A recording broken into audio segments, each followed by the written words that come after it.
For the past week, we've seen stories of tragedy and triumph. Today, a reminder that this ordeal is far from over. Houston Mayor Sylvester Turner urging more evacuations. Sky 2 live over right now, one of those areas the mayor is focused on near I-10 and Gessner. Let's get right to Channel 2's Jonathan Martinez, who's in one of those affected areas. Jonathan. Yeah, guys, right now we are at Briar Forest along Gessner, and this is one of those affected areas right now, hit hard by some of the floodwaters out here that still remain out here. In fact, as I step out of the way, you can see what's been taking place out here today. A long line of boats out here taxiing some of the folks who may still be back there, also bringing some back who are just trying to assess the damage in their homes. As badly as folks want to do that, though, the mayor is urging people to please leave. In fact, there's a voluntary evacuation order for a majority of the area out here. This afternoon, the mayor is saying because of the public safety and the current strain on first responders, those are the reasons folks should not be in this area. City officials saying if you have water in your home and you live west of Gessner along Buffalo Bayou, please leave your home. Although it is a voluntary evacuation order, the mayor in so many words saying he will not hesitate to make it mandatory. We also heard from flood control district officials who say no additional homes are expected to flood with the continued water releases from the Addicks and Barker reservoirs, if that is any good news in this situation. But the water that has already inundated homes by several feet out here will likely stay that way for at least another 10 to 15 days.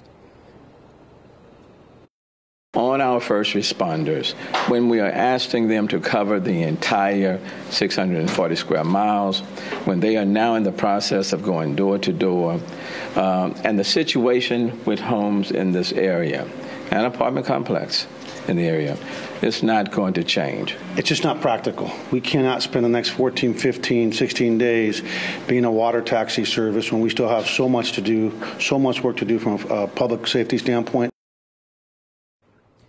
And right now, the numbers are still being assessed as far as the amount of homes that have been impacted out here. We got out here at about 1:30 or 2 o'clock this afternoon. We could tell you that there was a gentleman that we met who did have a boat, who was one of those taxis. There was a family also standing nearby. Mind you, we all don't know one another. We all got to know one another. Once we got on that boat, we were taxied out to their home. The good news out of this story, when they left, there were several feet of water inching closer and closer to their home, so they didn't know what it was that they were coming back to. We rode out there as far as we could with them, and by the time we got there, they were able to see that no water actually got inside of their home. So that is one of the more positive stories. We will have much more of their story coming up tonight at 6 o'clock. But again, the mayor urging folks who are in this area, as desperate as you are to want to get back there and see it, really right now is not the time to do it. Mainly go ahead and stay out of the first responders' ways. And for those of you who are still back there, now is the time to leave. We are reporting live from the city's west side. I'm Jonathan Martinez, KPRC, Channel 2 News. All right, Jonathan, thank you.